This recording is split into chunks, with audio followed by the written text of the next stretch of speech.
ঘর সাজানোর উপকরণ হিসেবে শোপিস নেই এমন বাড়ি খুঁজে পাওয়া দুষ্কর।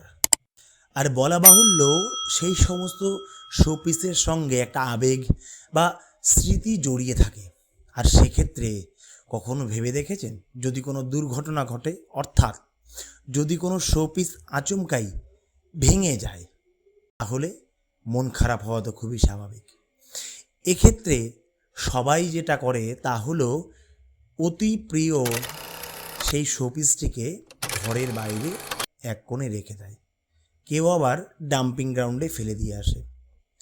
কিন্তু ভেবে দেখুন তো একবার, অতি প্রিয় নানান স্মৃতি বিজড়িত সেই শোপিসটিকে যদি আবার আগের অবস্থায় ফিরিয়ে আনা যায়, তাহলে কেমন হয়? কি ভাবছেন? মিথ্যে বলছি? একদমই না। আমার সাথেও এমন একটি ঘটনা ঘটেছিল। আর সেক্ষেত্রে আজ একটি কমপ্লিট টিউটোরিয়াল নিয়ে আপনাদের সামনে এসেছি। আর্ট অ্যান্ড ক্রাফট ইউটিউব চ্যানেলে আজ নতুন কোনো ক্রাফট আইডিয়া বা আর্টের নতুন কোনো আইডিয়া নিয়ে আমরা আসিনি। আজ art and craft with Nitai YouTube চ্যানেলে এমন একটি ভিডিও আপনাদের সামনে তুলে ধরব, যেই ভিডিও আগামীতে আপনাদের অনেক স্বপ্ন চূর্ণ বিচূর্ণ হওয়ার হাত থেকে বাঁচাতে পারবে। তাহলে শুরু করা যাক মূল ভিডিও। আমার বাড়িতেও একটি শোপিস ছিল, বলা বাহুল্য এখনও আছে। একজোড়া সিংহ ছিল, যে সিংহের মধ্যে একটি সিংহের বাম দিকের দাঁত একটি দুর্ঘটনায় ভেঙে যায়। আর সেই দুর্ঘটনা ঘটে বাড়ির রেনোভেশন কাজ চলার সময়। একাধিকবার একাধিক জায়গা বদল করা হয়েছে সিংহের, আর সেই সময় হাত ফসকে পড়ে গিয়ে বাম দিকের দাঁতটি ভেঙে যায়। খুবই বেমানান ঘরের শোভাবৃদ্ধির ক্ষেত্রে। কিন্তু সেই সিংহের সঙ্গে অনেক আবেগ স্মৃতি জড়িয়ে রয়েছে। আর সেক্ষেত্রে সিংহটিকে ঘরের বাইরে ছুঁড়ে ফেলা খুব একটা সহজসাধ্য কাজ ছিল না। আর তাই 7-5 না ভেবে সেই সিংহের শোপিসটিকে আবার নতুন করে আগের রূপ দেওয়ার চেষ্টা করলাম। আর সেক্ষেত্রে প্রয়োজন যেটা, সেটা হলো ক্লে, যা খুব সহজেই যে কোনো বই খাতার দোকানে বা স্টেশনারি গুডসের দোকানে পাওয়া যেতে পারে।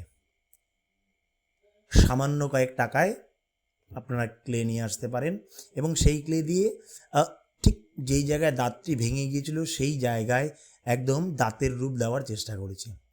প্রথমে চাকু এবং একটি স্টিকের সাহায্যে একদম যেই জায়গাটি দাঁত ভেঙে গিয়েছিল সেখানে ক্লে লাগিয়ে চাকু এবং সেই স্টিকের সাহায্যে একদম দাঁতের রূপ দেওয়ার চেষ্টা করছি। এবং সেই কাজ হয়ে যাওয়ার পর এবার যেটা মূল কাজ, সেটা হচ্ছে রং করা। তার কারণ ভেঙে যাওয়া দাঁতটিকে আবার নতুন করে সেখানে দাঁত গজিয়ে দিলেও, অর্থাৎ দাঁত বসিয়ে দিলেও কাজ কিন্তু শেষ হয় না, সেটা কিন্তু বেমানানি থেকে যায়। অর্থাৎ মূল কাজ রং করা।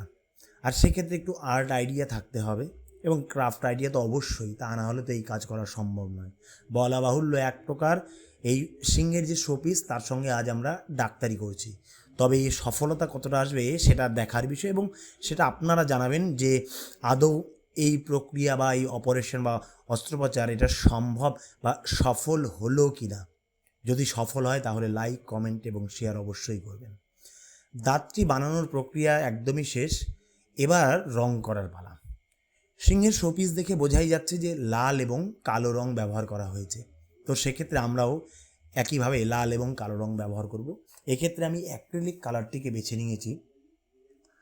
তো সিংহের যে রং রয়েছে সেটি বহু পুরনো হয়ে যাওয়ায় রংটি অনেকটা ফেড হয়ে গিয়েছে। তো এখন যে রংটা আমরা করব সেটা অনেকটা গ্লো করবে, কিন্তু তাও চেষ্টা করব যাতে রংটি পুরনো যে রং রয়েছে সেই রঙের সাথে খাপ খাইয়ে দেওয়া যায়। সেক্ষেত্রে আমি একদম আপ্রাণ চেষ্টা করব যে একেবারে যাতে আগের রূপ দেওয়া যায়, একেবারে কালারেও যাতে কোনো রকম মিসম্যাচ না হয়, সেই চেষ্টাই করছি। তো আপনারা জানাবেন কতটা ভালো হলো বা কতটা খারাপ হলো। যদি আপনাদের সঙ্গেও কখনো এমন কোনো ঘটনা ঘটে থাকে এবং আপনারাও আপনাদের সেই অতি প্রিয় শোপিসটিকে আবার আগের রূপে ফিরে পেতে চান, তাহলে ইউটিউবের কমেন্ট বক্সে অবশ্যই কমেন্ট করে জানান। আইডিয়া আমি দেব। ধন্যবাদ।